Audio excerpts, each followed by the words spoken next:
voiture est chargée à fond, dans le sous-coffre une valise cabine plus des sacs.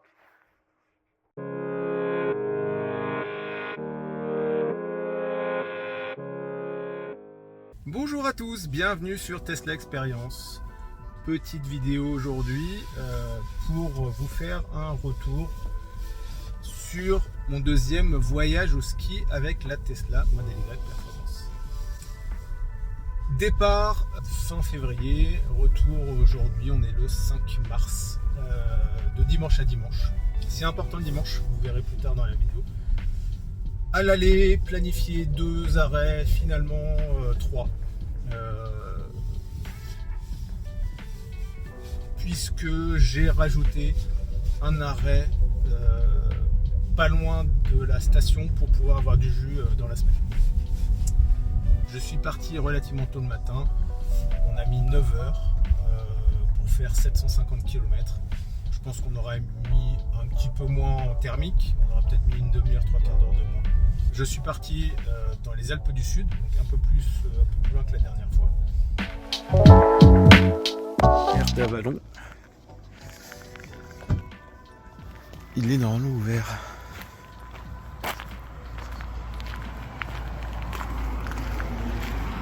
Et il recrute.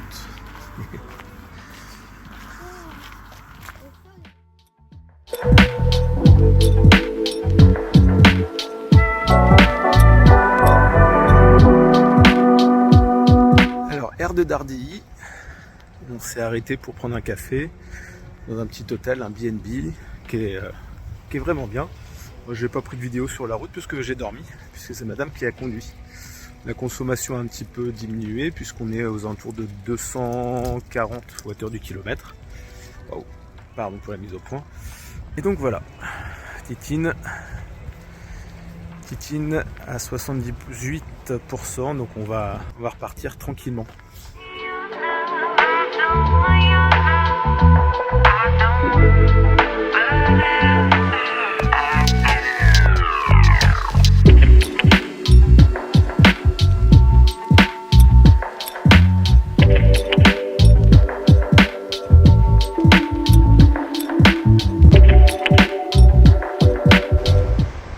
Air des Graniers, le temps se couvre. Je sais pas si vous vous souvenez, à Noël, il y avait de la neige un peu au fond, et là il n'y a que dalle. Alors nous on va dans les Alpes du Sud, normalement il y a de la neige, mais on verra vraiment sur place. Là on s'arrête, c'est le dernier arrêt, on va s'arrêter un peu plus longtemps pour avoir la... Hop là, la Titine, pour avoir un maximum d'électricité pour la station.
Pourquoi 3 arrêts et demi? Puisque j'ai planifié moi-même les arrêts et j'ai pas voulu suivre les arrêts du planificateur Tesla, puisque celui-ci m'indiquait des endroits dont Avalon où je voulais pas aller, non pas que ce soit mauvais, puisque Avalon on y est allé à l'aller pour la première fois, c'était tout vert et les gens très sympathiques.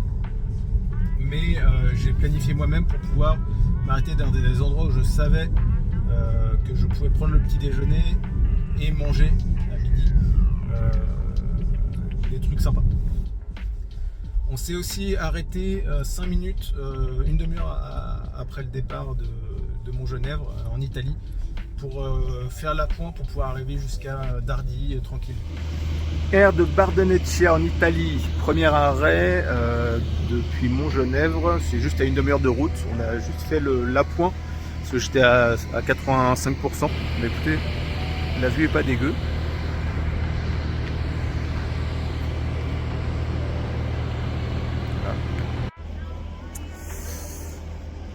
J'oubliais, il fait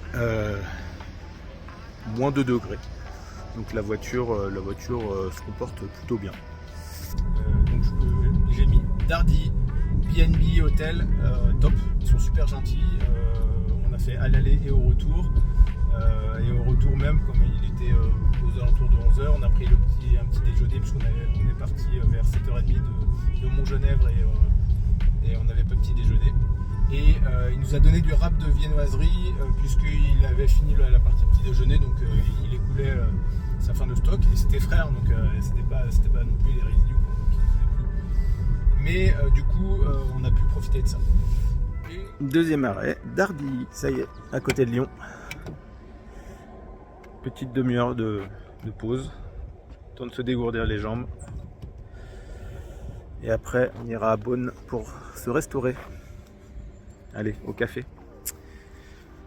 Voilà, la demi-heure est passée. Bien entamée même, puisque les enfants n'ont pas fini leur petit-déj. Et donc là, je vais débrancher la voiture. Puis on va repartir pour Beaune Nord. Je sais pas combien, il y a 1h30 de route. Je vais regarder. Beaune Nord pour une petite heure de charge. Là, c'est un peu long. Mais comme on va manger au restaurant, du coup... ça pose pas trop de problème. C'est l'avantage de rouler en Tesla, c'est qu'on a plein d'endroits sympas pour manger. J'ai mis aussi l'arrêt à Beaune Nord, parce que Beaune Nord, il y a un restaurant italien qui est plutôt bon. On avait fait ça l'été dernier, je crois, quand on était rentré de la Côte d'Azur. Et on s'était arrêté là-bas et on avait mangé des pizzas et des plats italiens. Et c'était relativement bon, ils étaient plutôt sympathiques. Et du coup, on voulait retourner là-bas. Manque de bol, du coup, quand on est arrivé à Beaune Nord, le restaurant italien était fermé puisque nous sommes dimanche. Et le dimanche, il y a beaucoup de restaurants fermés. On a essayé de regarder aux alentours. Il y avait un courte-paille aussi, donc on a fait 400 mètres à pied. Pour aller manger au courte-paille, et finalement le courte-paille était blindé de monde. Beaune Nord, bon, mais le restaurant est fermé. On va essayer de trouver la courte-paille. On a trouvé le courte-paille. Il est à 400 mètres à pied. Bon, deuxième échec. Courte-paille est ouvert, mais il y avait plus de 25 minutes d'attente. Donc on va voir, on va essayer de prendre la voiture, puis peut-être avancer encore un peu et voir s'il n'y a pas autre chose à côté.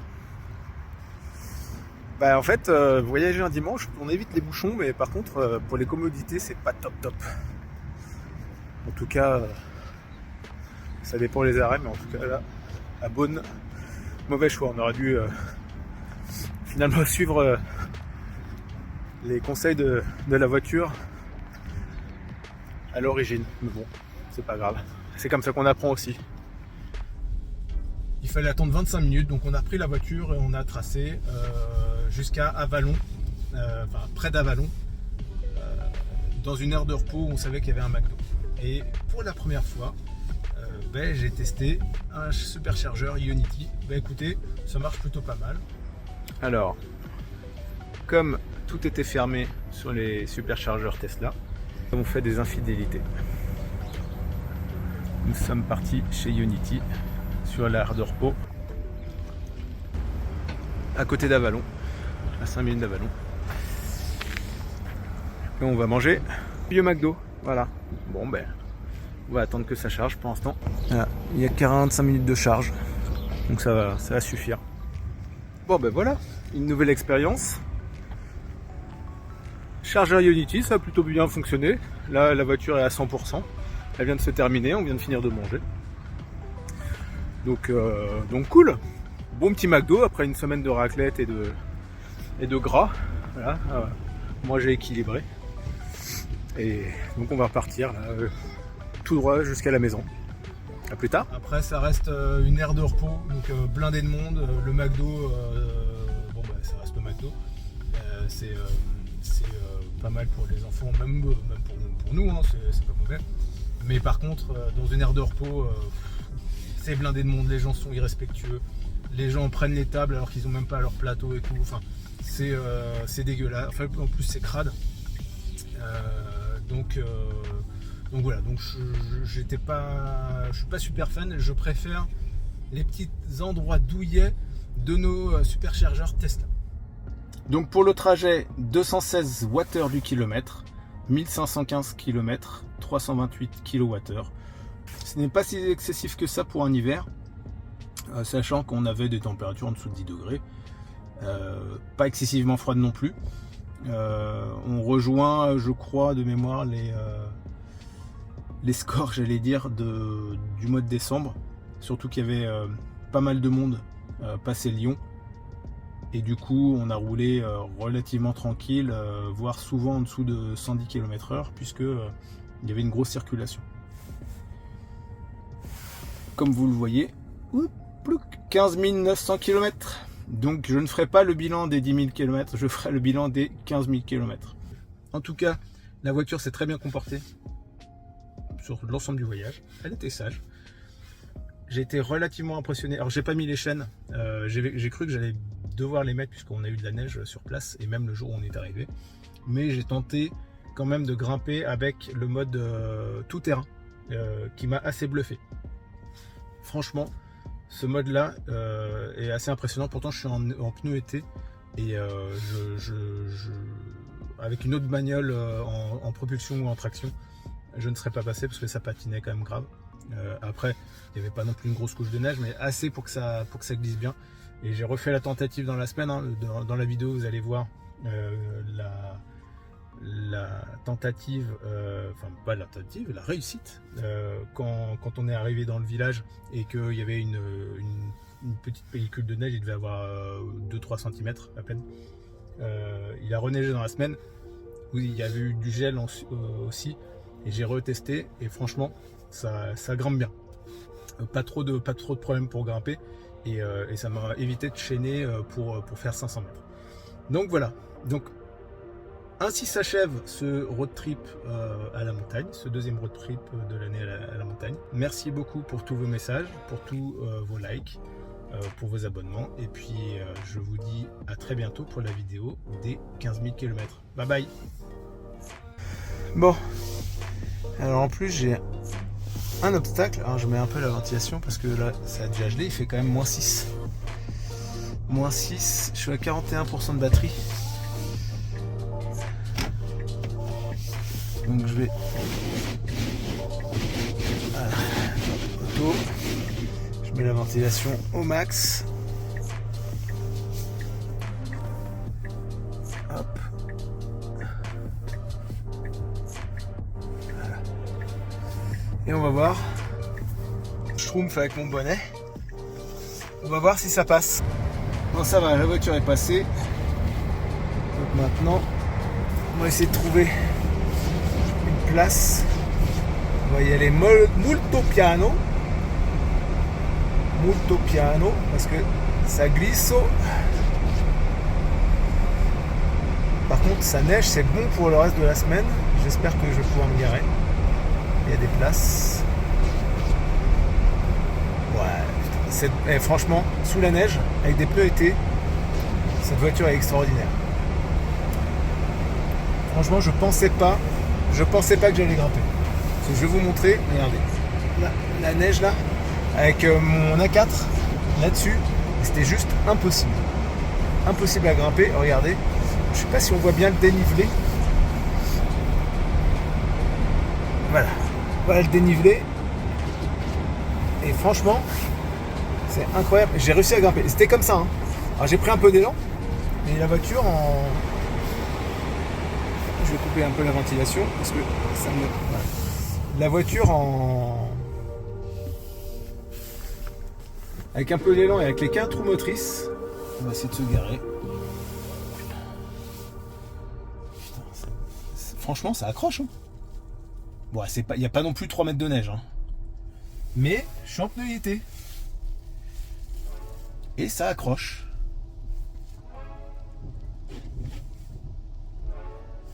Franchement, je suis agréablement surpris. Là, hop. Allez, je suis quand même dans une pente avec de la neige. C'est quand même de la neige. Ça glisse quoi. Et là, pouf. Tranquillou bilou. Hop. On va se mettre comme ça. On va se mettre parallèle à la voiture. Hop. On va tomber dans le ravin. Et voilà.